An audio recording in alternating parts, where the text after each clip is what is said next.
இப்போ நம்ம வந்து இன்றைக்கி கீரை வந்து ஒரு கூட்டு தான் பார்க்க போகிறோம். அதுக்கு நம்ம வந்து கீரையை வேக வைக்க போகிறோம். இது வந்து பருப்பு வேக வச்சிருந்தேன் குக்கரில். ஸோ அந்த பருப்பை எடுத்து வச்சுட்டு அதே பாத்திரத்தில் இப்போ நம்ம வந்து கீரையை செஞ்சுக்கலாம். கொஞ்சமாக தண்ணி வச்சுருக்கேன். நல்லா 2 கட்டு கீரை. ஸோ நல்லா வந்து 2 டம்ளர் தண்ணி விட்டு நம்ம வேக வச்சோன்னா கரெக்டாக இருக்கும். அதுக்கு வந்து நான் முதல்ல 1 டம்ளர் தண்ணி விட்டுருக்கேன். இப்போ இந்த கீரையை சேர்த்துடலாம்.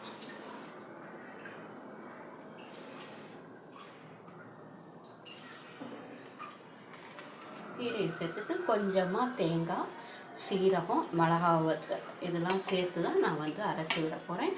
பருப்பு துவரம் பருப்பும் வேக வச்சு எடுத்து வச்சுருக்கேன். அதை வந்து சேர்த்துடலாம் லாஸ்ட்டாக. முதல்ல இப்போ உப்பு சேர்த்து நம்ம வேக வச்சுடுவோம்.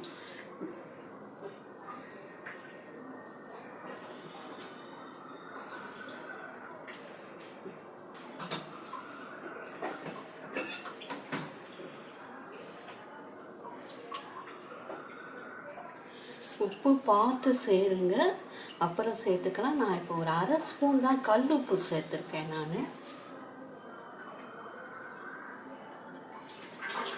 ஏன்னா மசிஞ்சதுன்னா வந்து கீரை கம்மியாகிடும், அளவு கம்மியாகிடும். ஸோ அப்புறம் வேணுன்னா கூட நம்ம வந்து சால்ட்டு சேர்த்துக்கலாம். இன்னும் 1 டம்ளர் தண்ணி விட்டுட்டேன். கீரை வேகட்டும். இப்போ இதை வந்து மாற்றி வச்சுருவோம். சின்ன அரிசியில் வச்சுருவோம் நம்ம.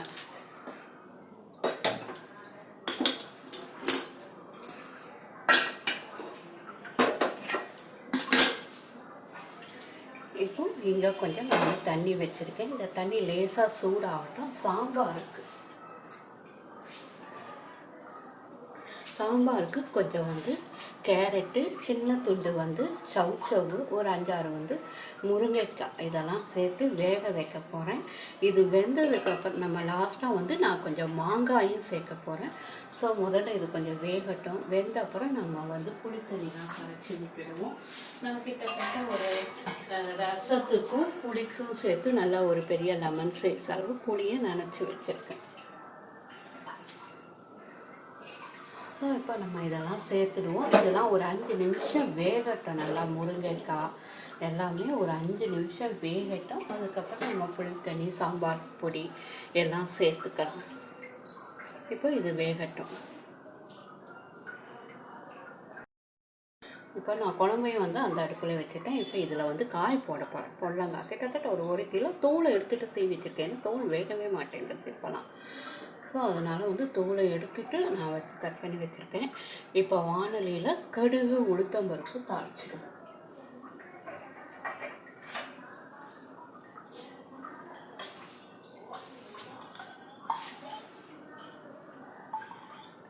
ஒரு 2 ஸ்பூன் எண்ணெய் விட்டுருக்கேன்.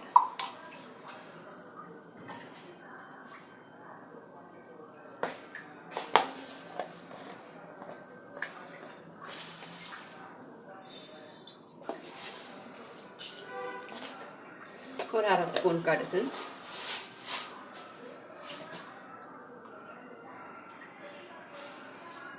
கடுகு பொரியட்டும்.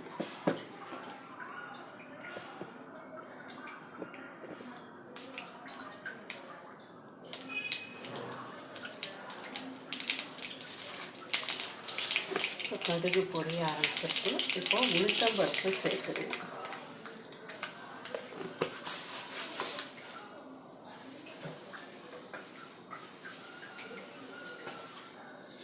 கொஞ்சம் பெருங்காயத்தூள் சேர்த்துடலாம்.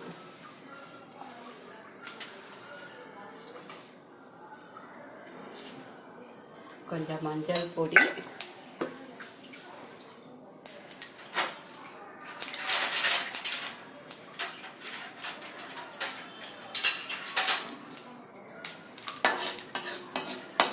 நான் காரத்துக்கு வந்து மிளகு சீரக பொடி இருக்குது, அதை தான் லாஸ்ட்டாக வந்து தூவ போகிறேன்.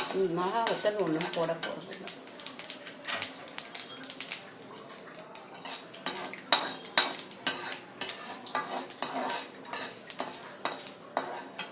ஸோ கடுகு பொரிஞ்சிருச்சு.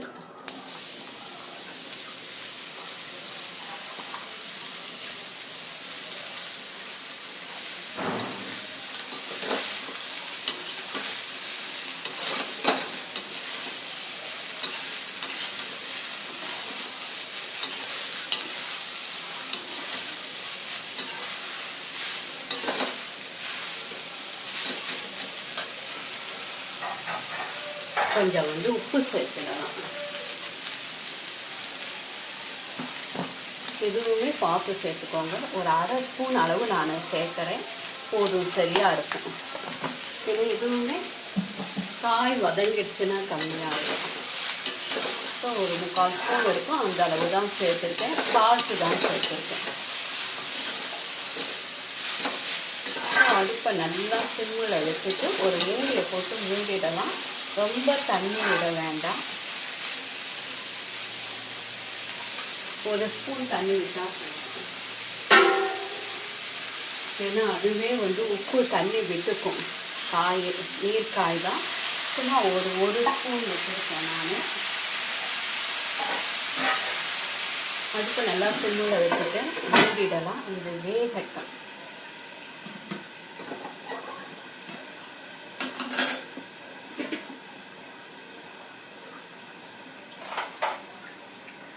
இங்கே வந்து நான் என்ன பண்ணியிருக்கேன்னா, குக்கரில் வந்து பயத்தம்பருப்பையும் கடலைப்பருப்பையும் வாஷ் பண்ணிவிட்டு அப்படியே லைட்டாக தண்ணியை தெளித்து ரைஸ் மேலே வச்சேன். ஒரு 3 விசில் விட்டு எடுத்து வச்சுருக்கேன்.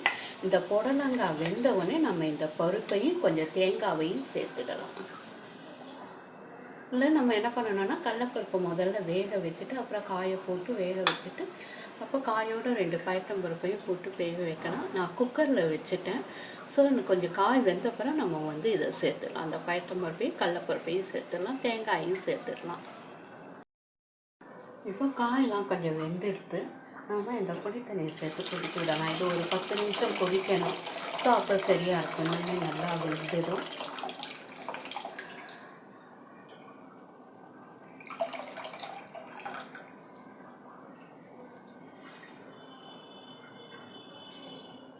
இப்போ மஞ்சள் பொடி சேர்த்துடலாம்.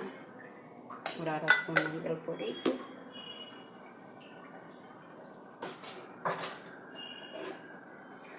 சாம்பார் பொடி சேர்த்துடலாம்.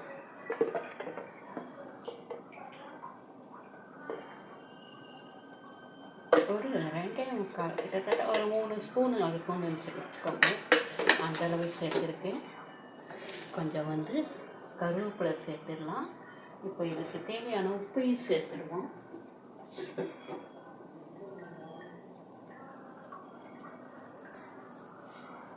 நான் ஒரு ஸ்பூன் அளவு கல் உப்பு சேர்த்துருக்கேன்.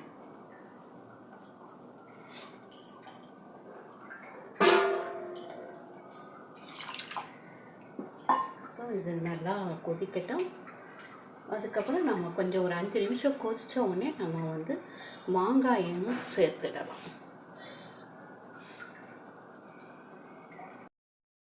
இப்போ புடலங்காய் நல்லா வெந்துடுச்சு. நம்ம என்ன பண்ணிடலாம், இந்த வேக வச்ச பருப்பெல்லாம் சேர்த்துடுவோம்.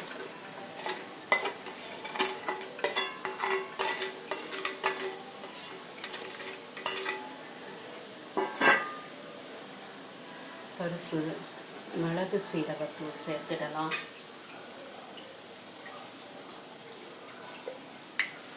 இது ஒரு குட்டி டீஸ்பூன் தான். ஸோ இதில் வந்து ஒரு 3/4 ஸ்பூன் தான் நான் சேர்க்குறேன். ரொம்ப வேண்டாம், காரம் வேண்டாம் அப்படின்ட்டு.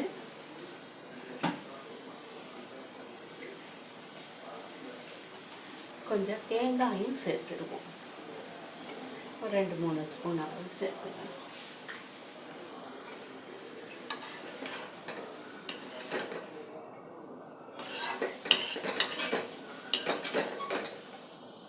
ஸோ எல்லாம் நல்லா கலந்து கொடுத்துருவோம். இந்த பருப்பு, மிளகுத்தூள் எல்லாம் எல்லா காயிலையும் நல்லா பற்றாக்கி நல்லா கலந்து கொடுத்துடுவோம்.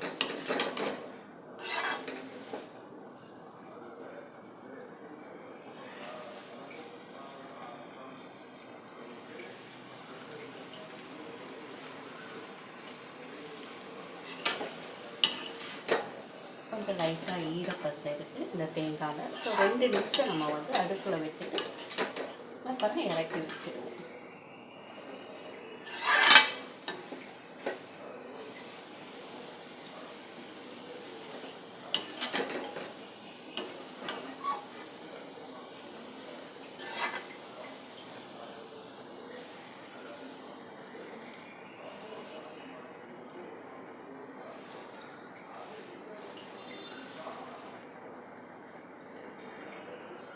ஸோ ஒரு 2 நிமிஷம் இருக்கட்டும்.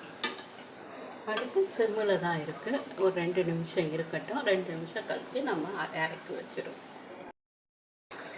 கொஞ்சம் தேங்காய், சீரகம், 2 மிளகா வத்தல் வச்சுருக்கேன். இப்போ இதை நம்ம வந்து அரைச்சி இந்த கீரையில் சேர்த்துடலாம். இதை அரைச்சி சேர்க்கறதுக்கு முன்னாடி நம்ம பருப்பையும் சேர்த்துடுவோம். கீரை நல்லா வெந்துட்டு, நல்லா பாதியாக வெந்துடுத்து பாருங்கள். நம்ம இதை அரைச்சிட்டு வந்துட்டு பருப்பையும் இந்த அரைச்ச தேங்காய் விழுதையும் நம்ம வேக வச்சா பருப்பையும் சேர்த்துடலாம்.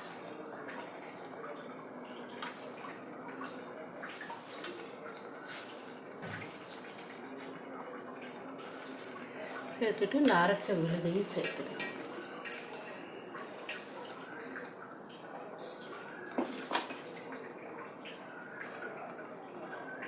நல்லா கலந்து விட்டுடலாம்.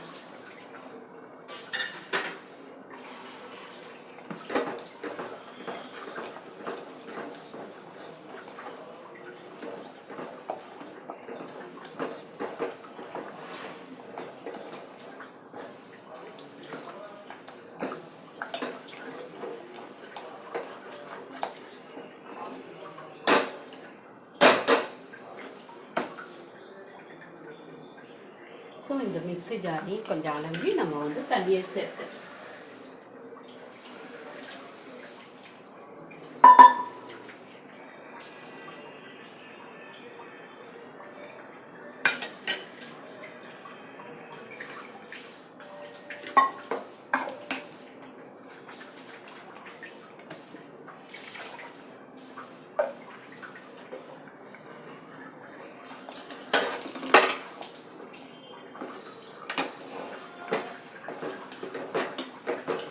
நல்லா வந்து ஒரு 2 நிமிஷம் கொதிக்கட்டும்.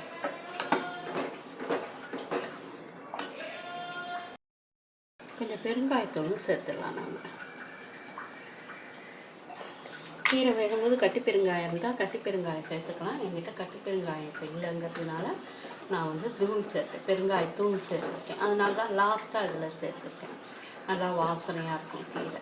இது நல்லா ஒரு 2 நிமிஷம் கொதிக்கட்டும். கொதித்த உடனே இறக்கிடுக்கலாம். நம்ம இறக்கிட்டு கடுகு உளுத்தம் பருப்புலாம் தாளிச்சிடலாம்.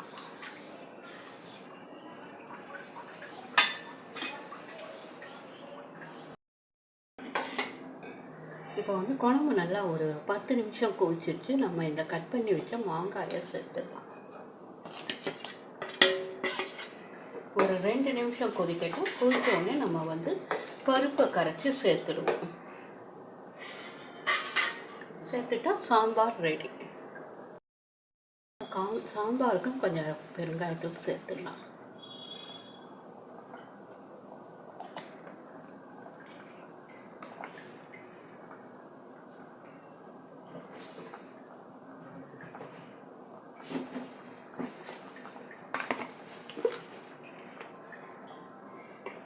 நான் என்ன பண்ண போகிறேன், கொஞ்சமாக வெள்ளைத்தூள் சேர்க்க போகிறேன். நல்லாயிருக்கும் உங்களுக்கு டேஸ்ட். ஏன்னா அந்த மாங்காய் வேறு போட்டிருக்கோம். ஸோ அதனால் கொஞ்சம் நம்ம வெள்ளைத்தூள் சேர்த்தா வந்து நல்லாயிருக்கும். நான் வந்து கொஞ்சோண்டு கீரைக்குமே வந்து வெல்லம் சேர்க்க போகிறேன்.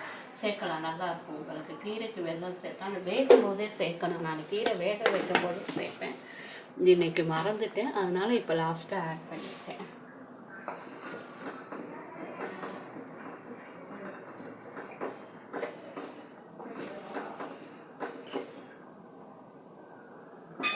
நான் வத்த குழம்புக்கு இதுக்கெல்லாம் வெல்லம் சேர்ப்பேன். ஆனால் இன்றைக்கி வந்து சாம்பாருக்கும் கொஞ்சம் மாங்காய்லாம் சேர்த்துக்கிறதுனால கொஞ்சமாக வெல்லம் சேர்த்துருக்கேன். இப்போ நல்லா கொதிச்சிட்டு இப்போ வந்து நம்ம வந்து பருப்பை சேர்த்துடுவோம்.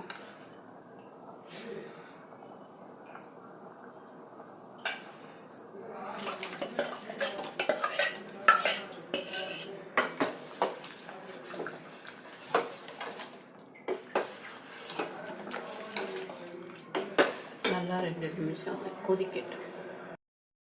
ஸோ குழம்பு நல்லா கொதி வந்துட்டு பாருங்கள். நம்ம இறக்கி வச்சிடுவோம்.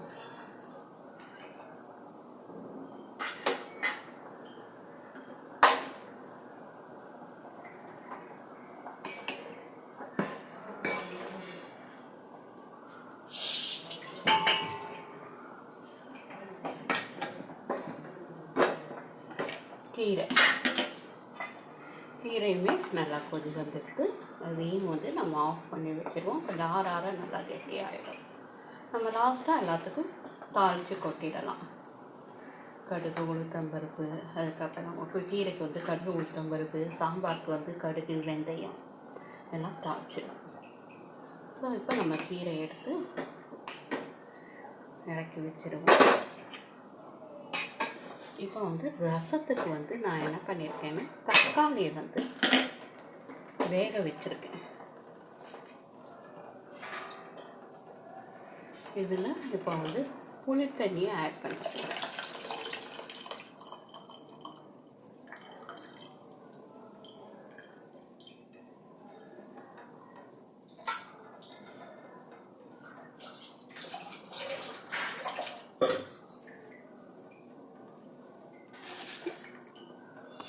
கருவேப்பிலை சேர்த்துடுவோம்.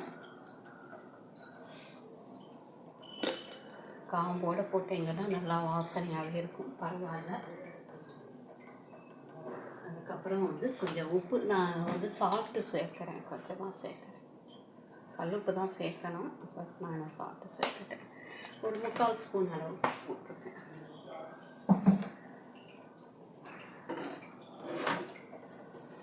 அப்புறம் வந்து என்ன பண்ணியிருக்கேன்னா ஒரு ஸ்பூன் அளவு வந்து நான் வந்து நம்ம வீட்டில் அரைச்ச சாம்பார் பொடியை நான் வந்து சேர்த்துருக்கேன்.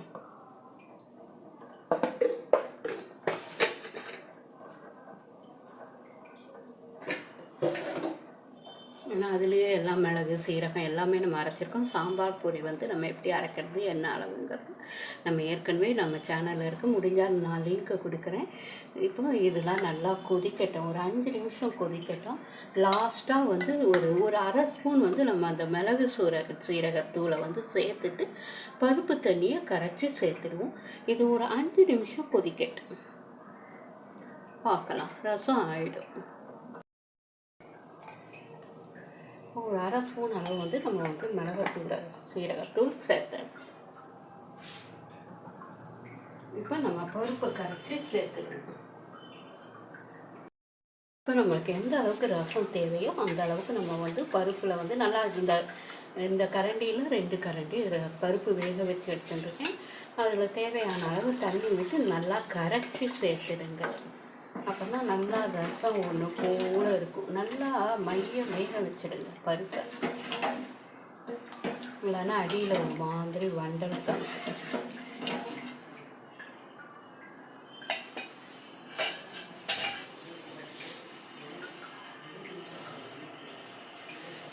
பருப்பை கரைச்சி சேர்த்தாச்சு. இப்போ இதில் கொஞ்சம் பெருங்காயத்தூள் சேர்த்துடுவோம்.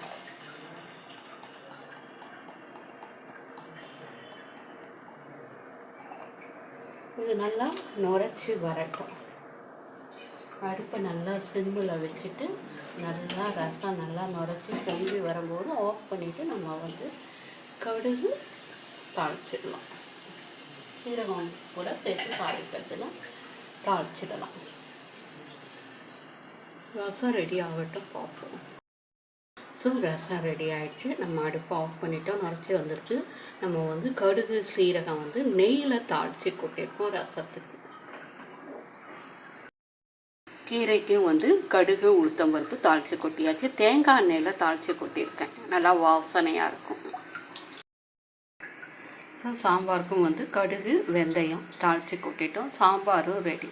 ஸோ இன்றைக்கி நம்ம சேனலில் வந்து புடலங்காய் கடலப்பருப்பு போட்டு ஒரு பொரியல், மிளகு சீரக பொடி தூள் போட்டு ஒரு தேங்காய் போட்ட பொரியல் பார்த்தோம். அதுக்கப்புறம் சாம்பார், முருங்கைக்காய், கேரட்டு, சௌச்சௌ, மாங்காய் போட்டு ஒரு சாம்பார். அதுக்கப்புறம் வந்து ரசம், தக்காளி ரசம், கீரை கூட்டு. இந்த ரெசிபிலாம் ட்ரை பண்ணி பாருங்கள், எப்படி இருக்குதுன்னு சொல்லுங்கள். நம்ம சேனலை சப்ஸ்கிரைப் பண்ணுங்கள், ஒரு லைக் பண்ண மறக்காதீங்க. உங்கள் ஃப்ரெண்ட்ஸுக்கெலாம் ஷேர் பண்ணுங்கள். இதே மாதிரி நிறைய லஞ்ச் மெனு ரெசிபிலாம் நம்ம சேனலில் இருக்குது. போய் ப்ளேலிஸ்ட்டில் பார்த்தீங்கன்னா வந்து ஸ்வீட்ஸ் ரெசிபி எல்லாமே இருக்கும். உங்களுக்கு டின்னர் அண்ட் பிரேக்ஃபாஸ்ட் எல்லாம் போய் செக் பண்ணி பாருங்கள். நம்ம சேனலை சப்ஸ்கிரைப் பண்ணுங்கள், ஒரு லைக் பண்ணுங்கள். மீண்டும் ஒரு நல்ல பதிவிலே உங்களை சந்திக்கிறேன். தேங்க்யூ.